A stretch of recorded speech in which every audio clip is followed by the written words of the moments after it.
Microgreens are nutrient-dense superfoods that are literally anyone can grow, from the kitchen counter to large greenhouses.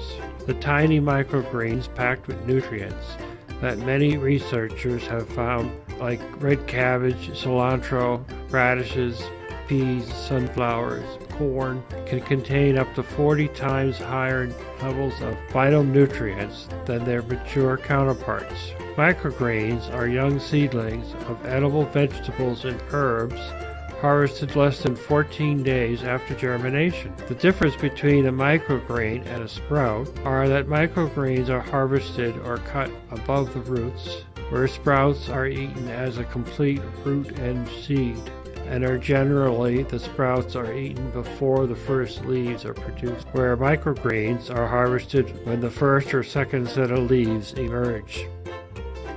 In addition to the amazing bonus of nutrients, you get a burst of flavor. You'll be amazed with all the flavors of the vegetables and herbs you can taste in your foods.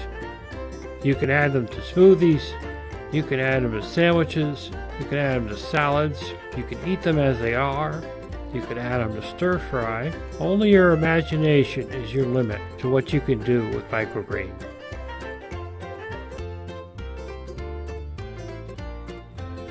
Look how pretty that looks.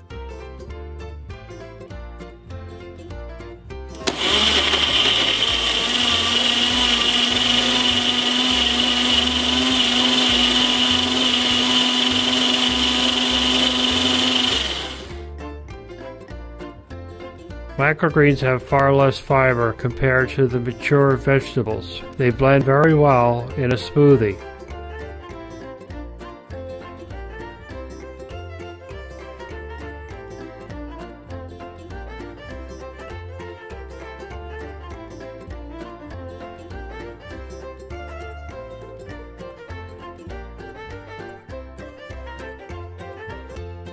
The microgreens in this demonstration are peas, sunflowers, radishes, and corn. An amazing balance of flavors and tastes.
Making a microgreen salad can save you time cutting up large vegetables to serve and heat.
You can get your microgreens at your local farmer's market, farm stand, and local grocery, or you can grow your own at home.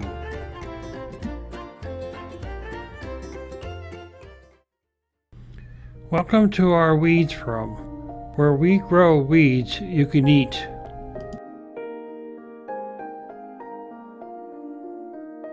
This is our greens room, or we call the weeds room, in which we've designed it for our growing of various types of plants. Generally speaking, we grow our microgreens here. We've grown mushrooms here too, and tomato plants, and cucumbers, and all kinds of things. But specifically, we use this space for growing our microgreens. As you can see there, we have a stack of microgreen seeds ready to go for the next harvest. We also use a scale that's designed for trade, for accuracy of our measurements.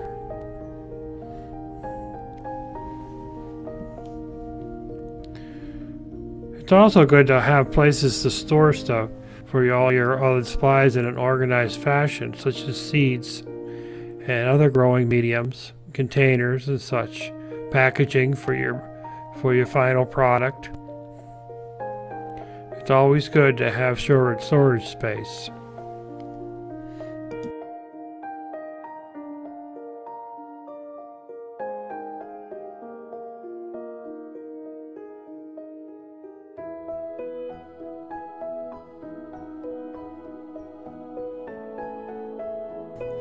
Just in case you're wondering, the reason for the plastic was because this was where we were growing mushrooms for a while.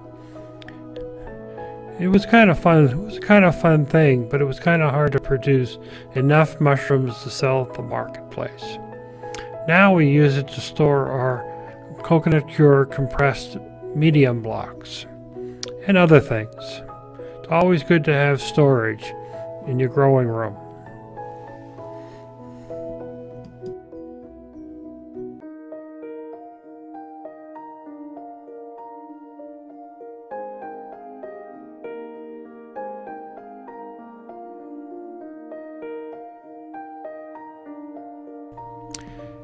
These chrome kitchen shelves are great for setting up your growing racks on.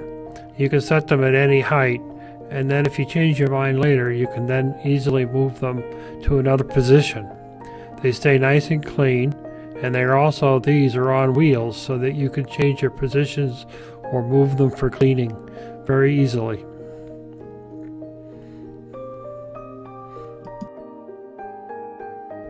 It makes sense sometimes to buy your seeds in bulk, such as sunflowers, peas, buckwheat, and wheat. You can buy in large quantities and save money, and then store them in resealable 5-gallon pails. These lids twist off, and twist back on to keep it airtight. The first step to growing microgreens is soaking your seed. The larger seeds, such as peas, sunflower, nasturtiums, corn, buckwheat, the seeds need to be soaked. The shoot seeds and the larger seeds, they need to be soaked overnight prior to growing them. The grains such as barley and wheat also have to be soaked overnight. This gives the seed the wake-up call that it's time to start to sprout out, germinate, and grow. The smaller seeds, such as radish and smaller than radish, don't need to be soaked. They just need to be wet after they are planted, like spraying a fine mist over the seeds. As you can see in this video, we're measuring out our seeds, 5 ounces per container.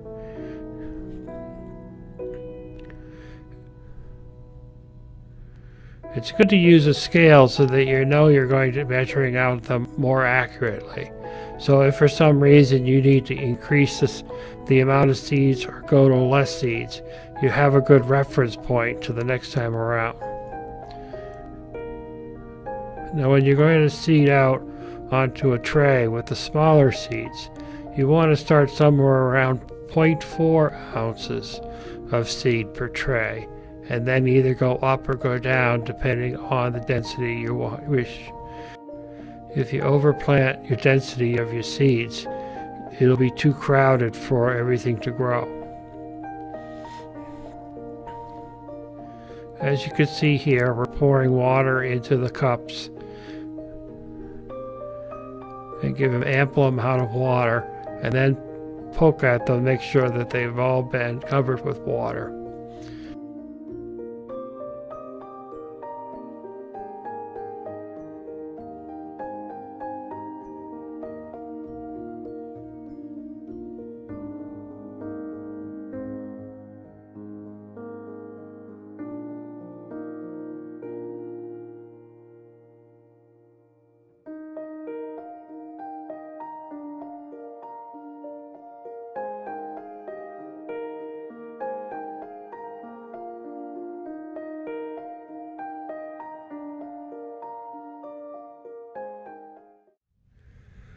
When planting your microgreens, you want to smooth out your growing medium to about 3/4 inch high in a 1-inch tray. If you're using a 2-inch tray, you're going to want to fill up that tray all the way almost to the top, because any kind of deep tray that doesn't allow airflow to the bottom of the stems to the dirt can cause a lot of mold. Smooth out your tray with some kind of a trowel. I'm using a offset spatula, which works really nice. And then once you have that smoothed out, you can take your peas or your sunflowers or your corn that have been soaked for 8 hours and spread it out into the tray. Care must be given to try to have them as not piled up on each other, but they're all flat, singular. Once you're done with that, you take another tray and you put it on top of this tray, and you repeat the process. And you do that for each seed that you have growing in your selection. As you do this, you're going to be stacking the trays on top of each other. So what I do is that I put the heaviest seed on the bottom, and then the next heaviest, and then the next heaviest, until I have the lightest seed on top. For this particular salad mix, I'm using peas on the bottom, and then I do sunflower seeds, and then I'll do my radish and corn. Right now I'm growing a smaller mix for the winter harvest, so I'm only doing 1/4 of the tray in corn, and the rest of it is in radish, and then the last tray will be radish on top. if I want to do any other varieties of the finer seeds, they would go in the stack on the top. It's kind of a simple process. The stacking of the trays allows for the weight of pushing the seeds down into the medium, which kind of gives it the signal to start to germinate. They'll germinate just from the moisture, but this also does is as the seed grows, it's pushing up onto the tray above it, and it actually builds up a stronger stem, which just gives it that much more ability to produce a stronger plant when you wish to harvest.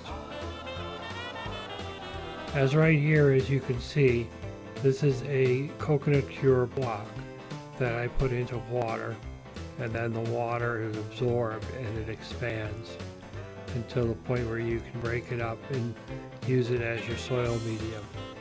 This is a cost-effective way of purchasing and transporting the coconut cure, otherwise the packages would be quite large. This particular coconut cure has worm castings, organic worm castings. How many worms really eat organically? But it's an organic worm casting, and a couple other things are added to it, but it's an organic mixture as itself. So between the organic seeds and the organic medium, it makes it a fairly healthy food to produce.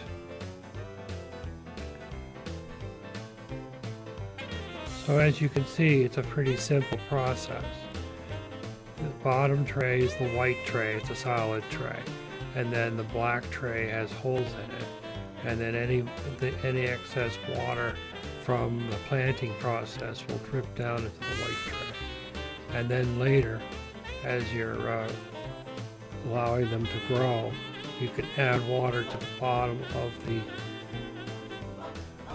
white tray, and it'll bottom feed. It'll use its roots poke down through the bottom of the tray and draw up the water into the mix, and that gives it the ability that if you water from the top, it can sometimes cause mold. So this reduces mold in the growing of the microgreen. This is why the 1-inch tray also works very well, because you have better circulation. If you used a 2-inch tray, you'd have to fill it up to twice or 3 times as much mix, and you really don't need that because the root systems aren't going to develop long enough to use 2 inches worth of growing medium.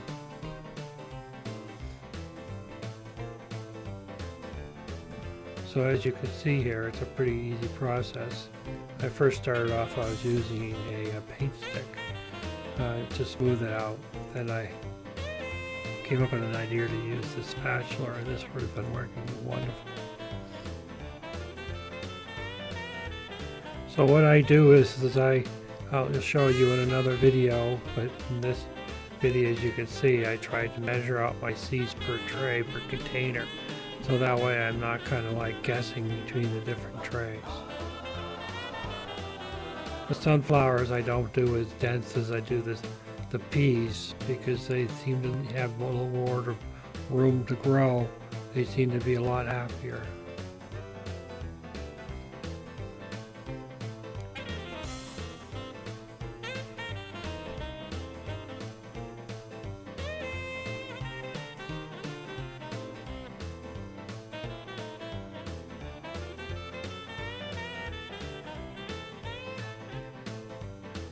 So as you can see, it does look fairly wet, but since there's no dirt or soil in this mix, it's not going to like hold on to the water.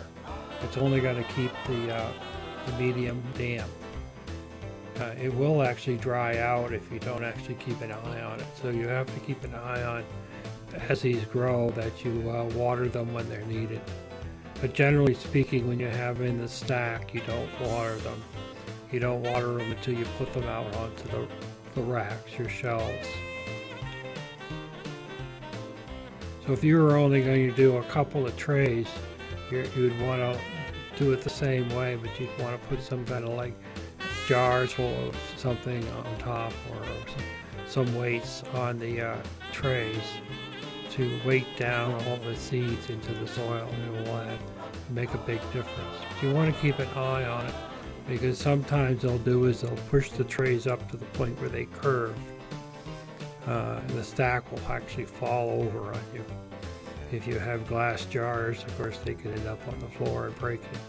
So you want to be careful about watching your stack. You can walk away from it for several days, but it's a good idea to just walk by it and look at it every day when you go and check on your other plants.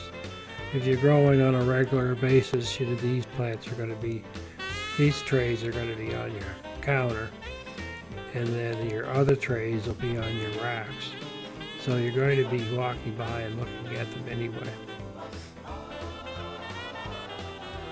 But I have had these trays to the point where they start to tilt, to the point where they actually just, the top trays will fall off the stack.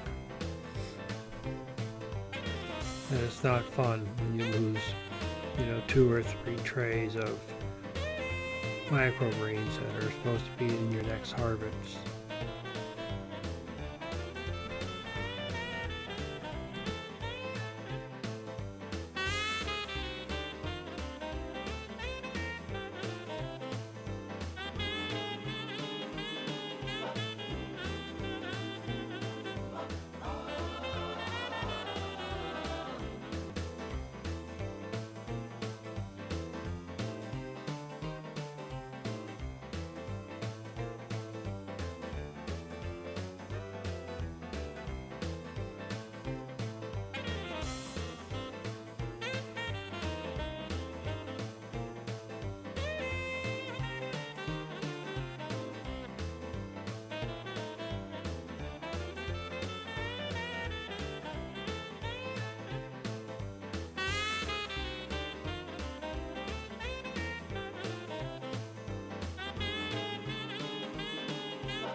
Here's a great example of the trays leaning to the right. These trees have been growing for about 5 days, and they're ready to be moved to the next growing stage. These trays will start to slide off when you least expect it and create quite a mess, not to mention cutting back on your harvest. The next step from here is to go onto the shelves with covers inverted over on top of them to keep them in dark.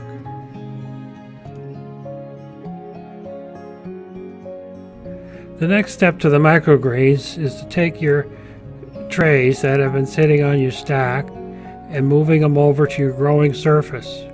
This could be your kitchen counter, it could be a shelf outside in your yard, or it could be, as I'm doing, in a shelf unit so that I can maximize my growing capabilities.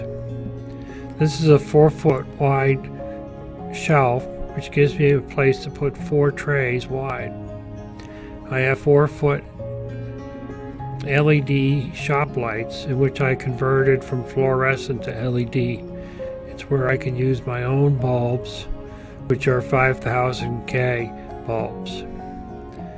So there are 4 bulbs on each shelf, which gives plenty of light for the microgreens to grow. So initially, once you have them unstacked, you want to do is take the 2-inch trays and invert them and put them on top. Now, you could do this with the 1-inch trays, the white covers also, but I happen to have an abundance of the 2-inch trays because that's what I started with when I was growing microgreens.